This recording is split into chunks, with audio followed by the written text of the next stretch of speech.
হরে কৃষ্ণ বন্ধুরা, আমি সকালে খুব ভোরে উঠে স্নান করে মঙ্গল আরতি করে ভগবান গোপালকে স্নান করিয়ে গোপালকে বাল্যভোগ দিয়ে আমি চলে এসেছি রান্নাঘরে। আজকের আমার ভগবানের অন্নভোগ তৈরি করতে।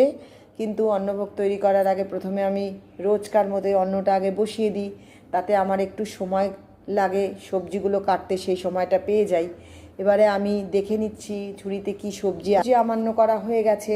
এখন আমি কড়াইতে দিয়ে দিচ্ছি তেল, দিয়ে দিয়েছি এবং প্রথমেই আমি যেটা করে নেবো, একটা পকোড়া বানাবো। সেটা আমি যখন ভগবানের ভোগের তলায় নিবেদন করব ভগবানকে, তখন আমি বলে দেবো ওটা কিসের পকোড়া ছিল। পকোড়াটা করার পরে আমি পরপর একে একে সমস্ত ভোগগুলো রান্না করে নেব। রান্না করার পরে আমি ভোগ নিবেদন করব ভগবানকে, ভোগের থালাটা সাজিয়ে নেব। সমস্ত ভোগ আমার রান্না করা হয়ে গেছে। এখন আমি ভগবানের ভোগের থালাটা সাজিয়ে নেব। প্রথমে আমি যেটা দিয়ে দিলাম অন্ন, এবং অন্নের ওপরে দিয়ে দিলাম একটা লেবু, গন্ধরাজ লেবু। এবার দিয়ে দিলাম আমি পেঁপে আলু সিদ্ধ করে মাখা। তারপরে আমি দিয়ে দিলাম পুঁই শাক পাতার পকোড়া। তারপরে আমি দিয়ে দিলাম পাঁপড় আলুর ডালনা।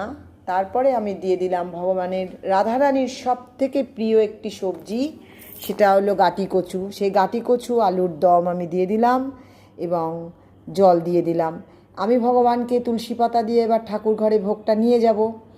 তোমরা দেখো, আমি ঠাকুর ঘরে ভোগ নিয়ে চলে যাচ্ছি।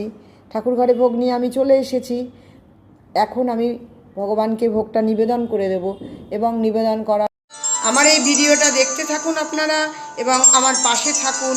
আপনারা সকলে ভালো থাকুন, ভগবান আপনাদের মঙ্গল করুন, এই কামনা নিয়ে আজকে শেষ করছি। রাধে রাধে।